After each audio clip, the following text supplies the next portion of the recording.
Captain அவர்கள் நம்மளை விட்டு பிரியல வரலாறாகி இருக்கிறார். சினிமா உலகத்துல அத்தனை பேருக்கும் ஒரு தூணா எல்லா உதவிகளையும் அவர் செஞ்சவர். அவர் குறிப்பாக எங்கள் தென்னிந்திய திரைப்பட சென்டை கார்ப்பரேஷன் நடிகர் யூனியன் உறுப்பினர்கள் அத்தனை பேருக்கும் தன் மேல் அத்தனை ஒரு பாசங்களை அவர் வச்சிருந்தவர்.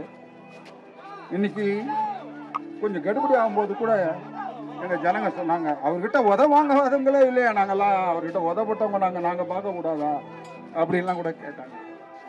உண்மையிலேயே எவ்வளவு மனசுக்கு ஒரு நெருடலான இருக்கிற விஷயம். ஒருத்தர் வரும்போதே தெரியும் அவருக்கு எதுக்காக வராங்கன்னு. அதான் சொல்லுவாங்க, மௌனத்தை மொழிபெயர்க்க தெரிந்தவர்களால் மட்டுமே மக்களின் இதயத்தை திறக்க முடியும். அதை நல்லா தெரிஞ்சு வச்சவர் நம்முடைய அவர் வரும்போது என்ன பிரச்சனை அப்படின்ற கேள்வி இருக்காது.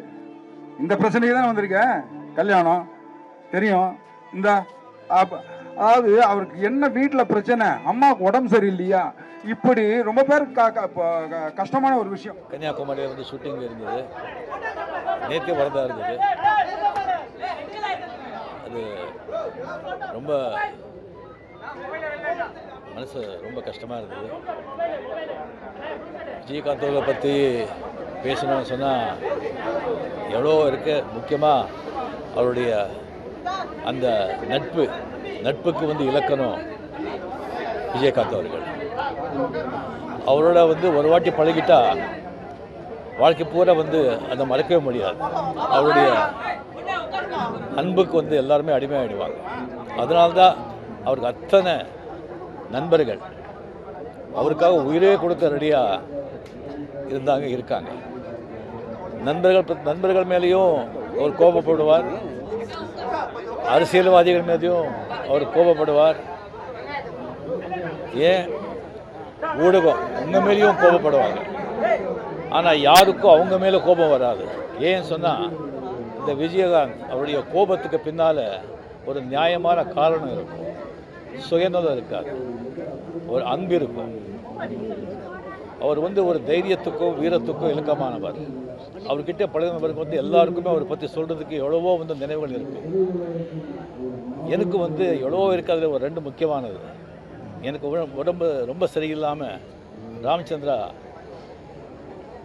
மெடிக்கல் ஹாஸ்பிட்டலில் நான் வந்து சுயநலம் இல்லாமல் அங்கே இருக்கும்போது நிறைய பேர், மீடியா, ரசிகர்கள், மக்கள் எல்லாருமே வந்து அங்கே ரொம்ப தொந்தரவாக இருந்தது, கண்ட்ரோலே பண்ண முடியல. அப்போ விஜயகாந்த் அங்கே வந்துட்டு ஒரு 5 நிமிஷத்தில் அது என்ன பண்ணாரோ தெரியாது, எல்லாரையும் வந்து அங்கேருந்து சொல்லி கிளியர் பண்ணி வீட்டில் வந்துட்டு என் ரூம் பக்கத்துலேயே எங்கள் ரூம் போடுங்க, யார் வராங்க நான் பார்க்கலாம், நான் பார்த்துக்கிறேன் அண்ணன்னு சொன்னாங்க. அது வந்து குடும்பத்தார் வந்து மறக்கவே முடியாது. அதே மாதிரி ஒரு வாட்டி சிங்கப்பூர், மலேசியா இந்த ஷோக்கான நடிகர் சங்கம் இந்த ஷோக்காக போகும்போது மலேசியாவில் வந்துட்டு எல்லாம் முடிச்சுட்டு வரும்போது நான் எல்லாம் பஸ்ஸில் ஏறிட்டாங்க. நான் வந்து கொஞ்சம் வரும்போது கொஞ்சம் நேரமாச்சு. ரசிகர்கள் எல்லாமே ரொம்ப சூழ்ந்துட்டாங்க, மீடியா எல்லாமே வரவே முடியல. ஒரு 5 நிமிஷம் திண்டாடுறேன். அந்த பவுன்சர்ஸ் எல்லாம் இருக்காங்க, யாரும் ஒன்றும் பண்ண முடியலை. அவர் பஸ்ஸில் வந்து பார்த்துட்டுருக்காரு, அப்படியே இறங்கி வந்தார்.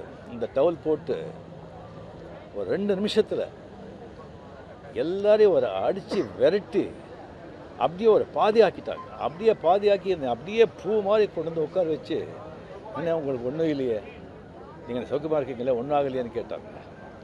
அந்த மாதிரி ஒரு ஆள் கடைசி நாட்கள் அவர் பார்க்கும்போது ரொம்ப கஷ்டமாக இருந்தது. கேப்டன் அவருக்கு வந்து பொருத்தமான பேர். 71 பால், அவ்வளோதான்.